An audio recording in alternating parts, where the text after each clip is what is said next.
What's up guys, this is Bryce with Dust Runners Automotive Journal, and I just got my Stratified Auto 91 octane / E30 tune. So what I'm going to do is we're going to load it onto my Cobb Accessport. I'm going to go plug it into the car, upload it to the car, go test it out, and see how E30 is.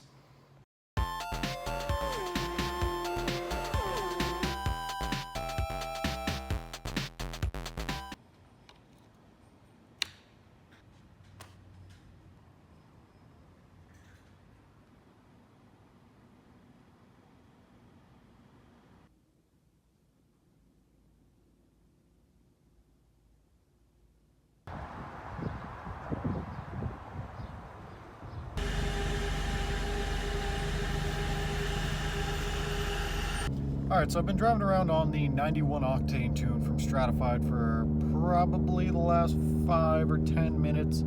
The reason I'm driving around on 91 is because the ethanol pump apparently wasn't working, and the next closest one to me is like 30 minutes away.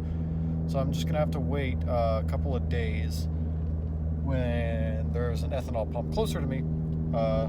Say if I'm at work, I know there's ethanol pumps out there.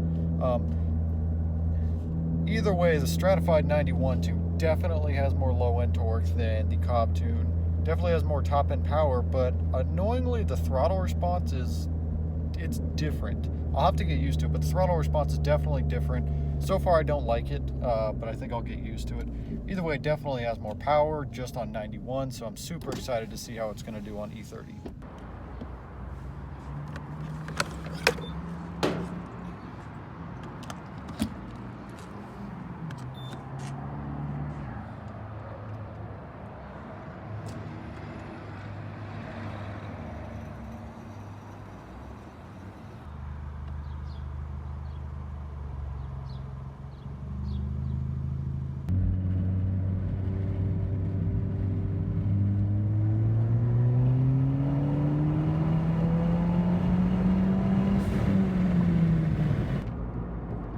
So you might be wondering, what is the point of running E30 compared to 91 octane?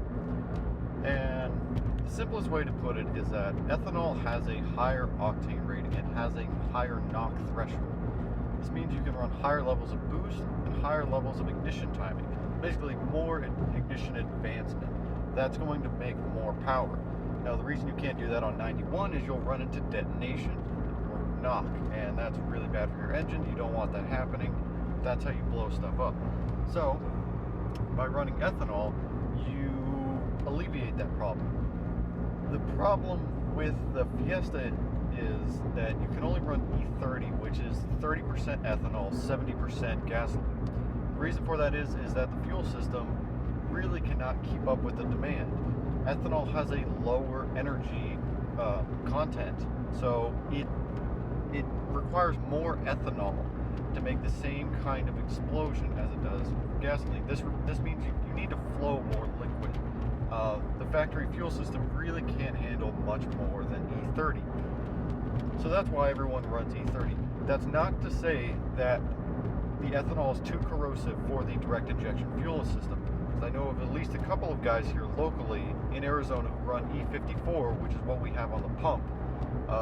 And they run that on big turbo setups, and they make phenomenal power, but they have to run an auxiliary fuel setup because the OEM fuel system is not nearly powerful enough to keep up with that sort of demand.